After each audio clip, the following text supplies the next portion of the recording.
سلام دوستان! امروز قراره درباره یکی از داغ‌ترین خبرهای دنیای تکنولوژی صحبت کنیم. بله، آیفون 17 بالاخره معرفی شد و همه جا سر و صدا کرده. بیایید از طراحی شروع کنیم. اپل امسال آیفون 17 رو با حاشیه‌های فوق‌العاده نازک معرفی کرده. این یعنی وقتی صفحه رو روشن می‌کنید تقریباً هیچ چیزی جز نمایشگر نمی‌بینید. طراحی باریکتر، سبکتر و بسیار شیکتر از نسل قبلیه.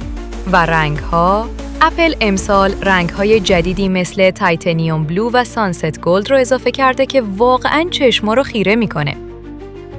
بخش بعدی نمایشگره. آیفون 17 با یک صفحه نمایش سوپر رتینا XDR پرو عرضه شده که نرخ تازه سازی 120 هرتز داره. این یعنی هر چیزی از بازی گرفته تا مرور شبکه‌های اجتماعی فوق‌العاده روان و سریع دیده میشه. و نکته جالب اینجاست که روشنایی نمایشگر تا 3500 نیت افزایش یافته. یعنی حتی زیر آفتاب شدید هم هیچ مشکلی برای دیدن صفحه ندارید. حالا برسیم به چیزی که همه عاشقش هستن، دوربین‌ها. آیفون 17 با سیستم سه‌گانه جدید معرفی شده. دوربین اصلی 48 مگاپیکسلی نسل دوم، دوربین اولترا واید قدرتمند و یک تلفوتو با زوم اپتیکال 10 برابر.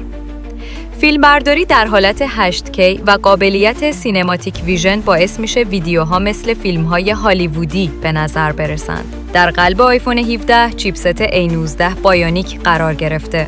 سریعتر از هر چیزی که تا حالا دیدیم.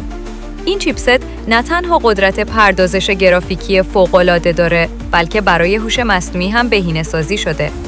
این یعنی اپلیکیشن ها سریعتر باز میشند، بازی ها بدون لگ اجرا میشند و حتی قابلیت های هوش مصنوعی مثل ویرایش هوشمند عکس و ویدیو حالا دقیق‌تر و سریعتر از همیشه هستند. اپل امسال روی باتری هم کار بزرگی کرده. آیفون 17 با یک باتری قدرتمند عرضه شده که میتونه تا 2 روز استفاده معمولی رو پشتیبانی کنه. بله درست شنیدید، 2 روز! و قابلیت شارژ فوق سریع 45 واتی هم اضافه شده که گوشی رو در کمتر از نیم ساعت تا 70% شارژ میکنه. حالا بیایید درباره قیمت‌ها صحبت کنیم. آیفون 17 در 4 مدل عرضه میشه. آیفون 17 استاندارد $999. آیفون 17 پلاس $1199. آیفون 17 پرو $1399 و آیفون 17 پرو مکس $1499. گرونه، اما آیا ارزش داره؟ شاید برای عاشقان اپل بله. پس آیفون 17 تنها یک گوشی نیست، بلکه ترکیبی از قدرت، زیبایی و تکنولوژی آینده است.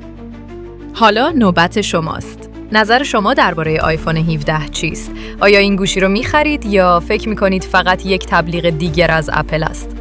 حتما نظرتون رو در کامنت ها بنویسید و یادتون نره ویدیو رو لایک کنید و کانال رو سابسکرایب کنید تا ویدیوهای جذاب بعدی رو از دست ندید. تا ویدیوی بعدی، خداحافظ.